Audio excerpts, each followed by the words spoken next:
Dear friends, my name is Fazil Nisar Sofi. I am from Chekichalen. I was studying class 10th in the year 2020-2021. I was a student of Public English Medium High School, Hansitapura, where I have spent 12 years. And I am thankful to the Almighty Allah who made me able to achieve this position.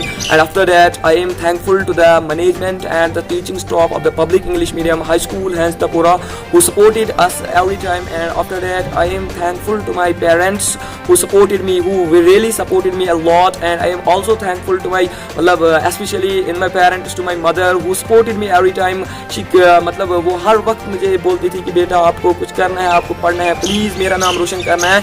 और मेरे मैं नमाज भी पढ़ता था, हर वक्त मेरा यही अल्लाह ताला से दुआ रहता था, प्लीज़ ए अल्लाह मुझे जो मेरे टीचर्स हैं उनका नाम रोशन करने में और मेरे अपने जो वालिदैन साहब हैं और अपने स्कूल का नाम रोशन करने में मुझे तौफीक अता करना। आगे के लिए मैं बनना चाहता था, I want to become an IAS officer, but I have to sacrifice my goal for the sake of my parents, because my parent want that I should become an doctor, and now I am working on the goal of my parent, and इंशाल्लाह I am working hard and I will make the dream of my father come true, and after that I will also work on my dream, and inshallah I will become a good doctor as well as an IAS officer.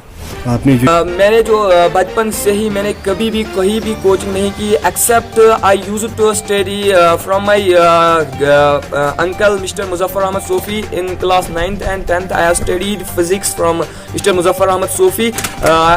बाकी जो मैं पढ़ता था खाली इसी school में, ना मैं विंटर में कहीं कोचिंग लेता था, बिल्कुल अपने टीचर्स के साथ.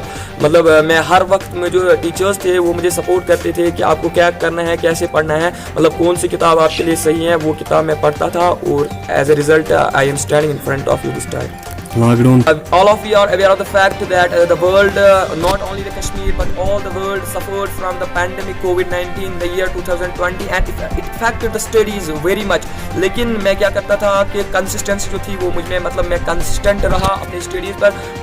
मैं आपको अगर अपना टाइम टेबल बताऊंगा कि उसमें तकरीबन हम 8 घंटे स्कूल में स्पेंड करते थे, बराबर 8 घंटे. जो लास्ट 3 मंथ्स हैं we use to spend 8 hours in the institute. हम सुबह 7 बजे आते थे और लगभग 3 बजे निकलते थे, और बाकी जो आवर्स बचते थे उनमें मैं तकरीबन 11 to 12 आवर्स में स्पेंड करता था अपनी स्टडीज़ पर. Only 1 hour I use to sleep at night. खाली 1 घंटा मैं सोता था, और उसके बाद फिर मैं जब घर जाता था यहाँ से फिर 2 घंटे या 3 घंटे और मैं सोता था बस. और मेरी टाइम टेबल में जो थी वो कंसिस्टेंसी मैंने हर वक्त कंसिस्टेंट रहा मैं अपनी स्टडीज़ पे. अपने target those students who failed to achieve their target, firstly I mentioned that the quote of Dr. APJ Abdul Kalam Azad, that if you fail, never mind that, because fail means first attempt in learning. If you still and is not end, it means effort never dies, and if you still get no as an answer, then it means next opportunity. And I would like to quote the poetry verse of Dr. Sir Muhammad Allama Iqbal. He has written in the Bangedira that शिकस्त से ये कभी आशना नहीं होता, शिकस्त से ये कभी आशना नहीं होता, वो नज़र से छुपता है लेकिन फना नहीं होता. और स्टूडेंट्स हैं, those my friends who are coming in the 10th class, में उनके लिए यही मैसेज छोड़ना चाहता हूँ that hard work and the dedication is necessary. लेकिन मेरे टाइम टेबल में एक खामी थी कि मैं प्ले वले खेलता वेलता नहीं था. लास्ट के जो 3 मंथ्स थे पहले मैं खेलता था. लेकिन मैं एक और मैसेज छोड़ना चाहता हूँ अपने ब्रदर्स और सिस्टर्स के, अपने फ्रेंड्स के लिए जो आने वाले 10th एग्जामिनेशन में अपियर होते हैं, कि you should always remember the quote that all work and no play make a Jack and dull boy.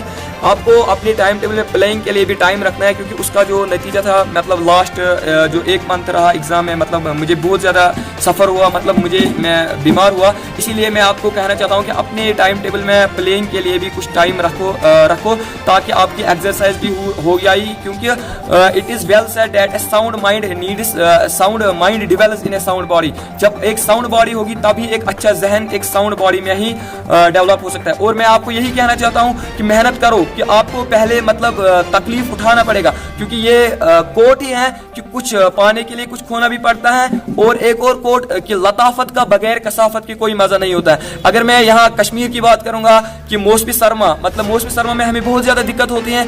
फिर मौसमी सरमा के बाद यहाँ की जो पार्क्स होते हैं उनमें कैसा बहार होता है, बहुत ज्यादा बाहर से टूरिस्ट आते हैं. लेकिन वो बहार देखने के लिए सबसे पहले हमें जो मौसमी सरमा की वो कड़क ठंडी होती है उसको बर्दाश्त करना पड़ता है, क्योंकि लताफत का बगैर कसाफत की कोई मजा नहीं होता है. जब हम पहले इतना तकलीफ उठाते हैं, फिर हमें मौसमी बहार में मतलब इतना एंजॉय करने को मिलता है। इसलिए मैं आपसे यही कहना चाहता हूँ कि अपने स्टडीज़ पर कंसिस्टेंट रहो and don't involve in the bad activities. That is the message of your young और एल्डर ब्रदर और young brother to all of you.